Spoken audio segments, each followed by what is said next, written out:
Hello everyone. वैसे student जो खासकर जामिया मिल्लिया इस्लाम में या फिर अलीगढ़ मुस्लिम सिटी में 2024 में एंट्रेंस एग्ज़ाम देने वाले हैं, चाहे वो बी ऑनर्स के अंदर हो या फिर यानी बैचलर्स के अंदर हो या फिर मास्टर्स के अंदर हो।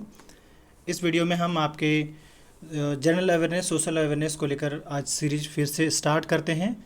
इससे पहले मैंने जो है टॉप 60 या यूँ समझ ली कि 60 MCQ सिर्फ पॉलिटिकल साइंस से था, जो लास्ट 2 वीडियो अपलोड हुआ है, जिसका प्लेलिस्ट आपको वीडियो के डिस्क्रिप्शन बॉक्स में मिल जाएगा, वरना यूट्यूब के प्लेलिस्ट पे भी जाकर विजिट कर सकते हैं। काफ़ी इंपॉर्टेंट MCQ रहा है, उसको आप देख लीजिएगा।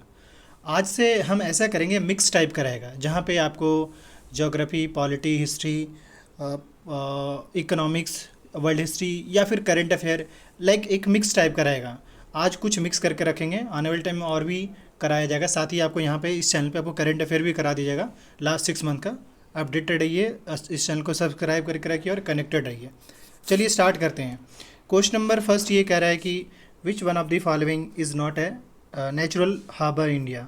नेचुरल हार्बर इनमें से कौन इंडिया में नहीं है? इसके जो करेक्ट आंसर होंगे ऑप्शन भी होंगे। मैं यहाँ पे ये कहूँगा, हालांकि अब जब सीरीज चला रहे हैं तो ऑफकोर्स आपको बताना ही पड़ेगा, लेकिन ये क्वेश्चन उतना इंपॉर्टेंट नहीं है कि आपसे जामिया पूछे। नेक्स्ट क्वेश्चन पे आते हैं। करे दी atomic reactor Purnima is in, यानी कि एटॉमिक रिएक्टर पूर्णिमा जो है वो कहाँ पे है? एटॉमिक रिएक्टर से मे भी आपसे पूछा जा सकता है, पॉलिटिकल नहीं बल्कि ज्योग्राफी में आपसे पूछा जा सकता है और किसी और कोर्स में एटॉमिक रिएक्टर से। तो क्वेश्चन नंबर 2 का जो करेक्ट आंसर होगा वो ऑप्शन ए होगा, कल्पक्कम। अब आते हैं नेक्स्ट क्वेश्चन पे। अगला क्वेश्चन यहाँ पे कह रहा है कि with which of the following is Haldia associated. Haldia किससे एसोसिएटेड है? तो थर्ड का करेक्ट आंसर होगा वो पेट्रोकेमिकल से एसोसिएटेड है। आपने हल्दिया एक्सप्रेस का नाम से एक ट्रेन भी चलती है, आपने देखा सुना होगा। नेक्स्ट क्वेश्चन पे आते हैं। अगला क्वेश्चन कह रहा है in India an active volcano is situated at. India में एक्टिव वोल्केनो कहाँ पे सिचुएटेड है? एक तो वोल्केनो का टाइप्स आप पढ़ लेंगे, तो इसका जो करेक्ट आंसर होगा फोर्थ का वो अंडमान एंड निकोबार होगा। नेक्स्ट क्वेश्चन पे आते हैं। अगला क्वेश्चन कह रहा है कि Sriharikota is a famous for being, यानी श्रीहरिकोटा किस चीज़ के लिए फेमस है? फिफ्थ का करेक्ट आंसर होगा ए बेस फॉर लॉन्चिंग सैटेलाइट के लिए फेमस है। और श्रीहरिकोटा में ही तो इनके नाम से जो के सिवान है उनके नाम से वहाँ पे स्टेशन है, सैटेलाइट का स्टेशन बिल्ड किया गया है। अगले क्वेश्चन पे आते हैं। मतलब मैंने सीरीज में कराया था, जो MCQ सीरीज कराया था, ये टॉप मोस्ट मार्क्स है, क्वेश्चन पेपर रहेगा आपका। नेक्स्ट क्वेश्चन पे आते हैं। कह रहा है which of the following state has the largest population, यानी इनमें से कौन सा स्टेट है जहाँ पे सबसे ज़्यादा पॉपुलेशन है? तो इसका जो करेक्ट आंसर होगा वो ऑप्शन भी होगा। और यहीं पे हम आपसे सवाल पूछ देते हैं कि बताइए वो कौन सा ऐसा स्टेट है जहाँ पे सबसे ज़्यादा राज्यसभा का सीट्स है या लोकसभा का सीट सबसे ज़्यादा है। नेक्स्ट क्वेश्चन पे आते हैं। अगला क्वेश्चन कह रहा है according to the 2001 census for every 1000 male in India the number of female, यानी कि 2001 के सेंसस के हिसाब से कितने मतलब 1000 मेल पे कितने फीमेल थी? तो 7 का करेक्ट आंसर जो होगा वो ऑप्शन बी होगा, 933। हालांकि उतना ही रिलेवेंट नहीं है, बहुत कम चांस है आपसे पूछेगा। यहाँ पे मैं एक से आपसे ज़रूर पूछना चाहूँगा कि 2011 का जो सेंसस हुआ था उसमें इंडिया का लिटरेसी रेट कितना था, कितना % था, वो आपको कमेंट करके बताना है। अब आते हैं अगले क्वेश्चन पे। कह रहे for visiting Meenakshi temple one has to go. अगर किसी को मीनाक्षी टेम्पल विजिट करना है तो उनको कहाँ जाना पड़ेगा? तो इसका जो करेक्ट आंसर होगा वो मदुरई, मदुरई में मीनाक्षी टेम्पल है। नेक्स्ट क्वेश्चन पे आते हैं, क्वेश्चन नंबर 9 पे।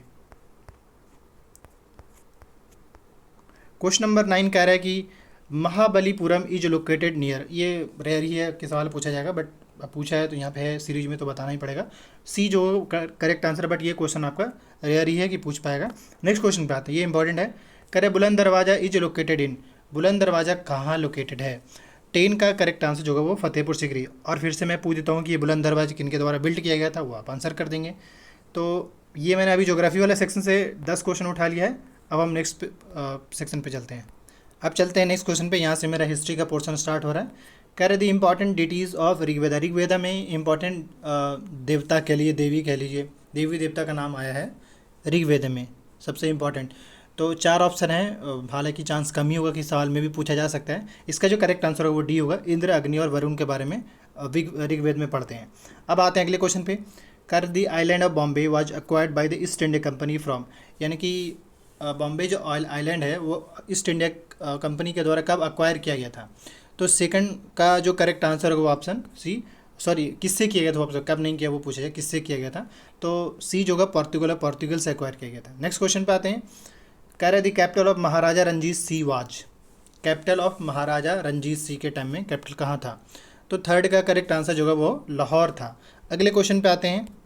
नेक्स्ट क्वेश्चन कह रहा है कि evidence of maritime trade during the period of Harappan culture came from the site of, यानी कि मैरी टाइम या ट्रेड कह लिए, ट्रेड का सोर्सेस मिला हरप्पन कल्चर में, वो किस साइट से हमें पता चलता है? तो फोर का करेक्ट आंसर होगा वो लोथल से। और ये लोथल कहाँ है? लोथल आपको साइट बताना है। कालीबंगल साइट्स कहाँ पे, मोहनजोदारो साइट्स कहाँ पे, रोपर साइट्स कहाँ पे, ये आपको कमेंट करके बताना है। नेक्स्ट क्वेश्चन पे आते हैं। अगला क्वेश्चन कह रहा है the Maratha establish kingdom at, Maratha ने अपना किंगडम कहाँ इस्टेब्लिश किया था? इसके जो करेक्ट आंसर होंगे वो गिंगी में।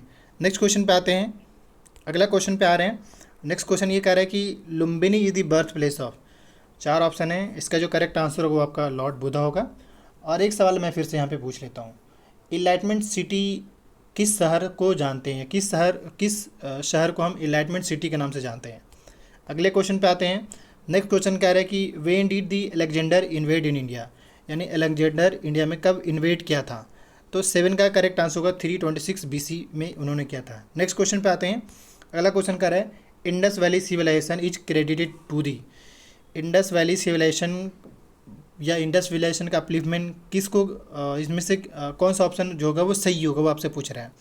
तो ड्राविडियन को क्रेडिट जो होता है वो ड्राविडियन को दिया जाता है। 8 का बी जो होगा वो करेक्ट आंसर होगा।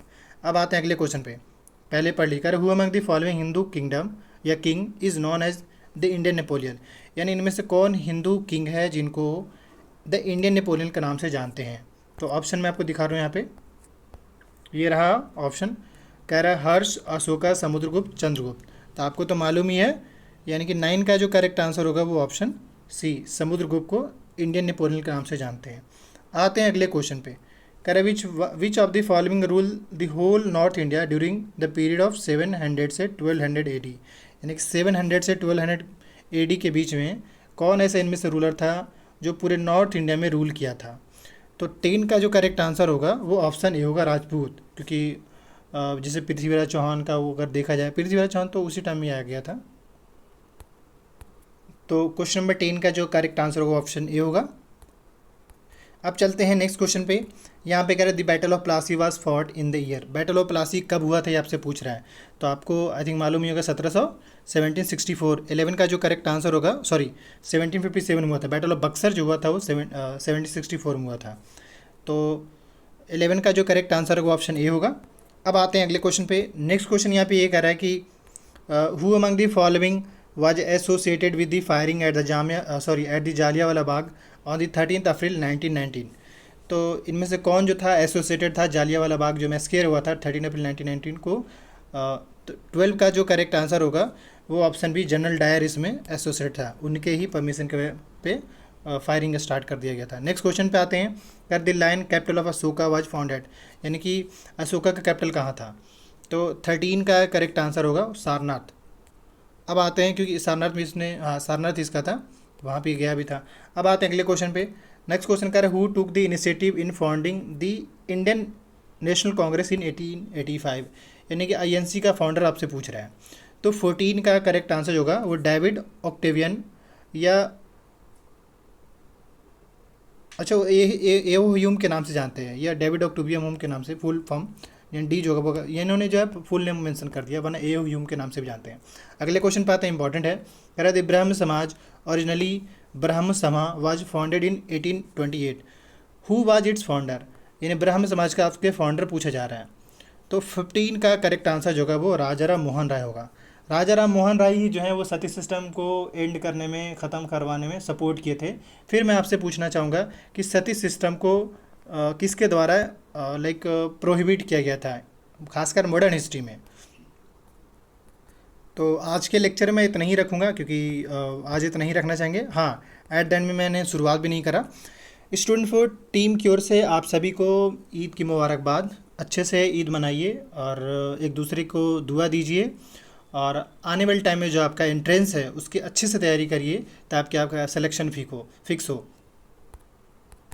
वीडियो अच्छा लगा तो लाइक कीजिएगा, और आप ये बताइएगा कि आपके टोटल 25 क्वेश्चन था इसमें टोटल कितने करेक्ट हुए वो आप कमेंट कीजिएगा। बाकी ये है कि आपका जो इसी चैनल पे पॉलिटिकल साइंस का पेपर एनालिसिस, ज्योग्राफी का, BBB.com का, इन सब का एनालिसिस अपलोड किया जाएगा बहुत जल्द। कनेक्टेड रहिए। Thank you.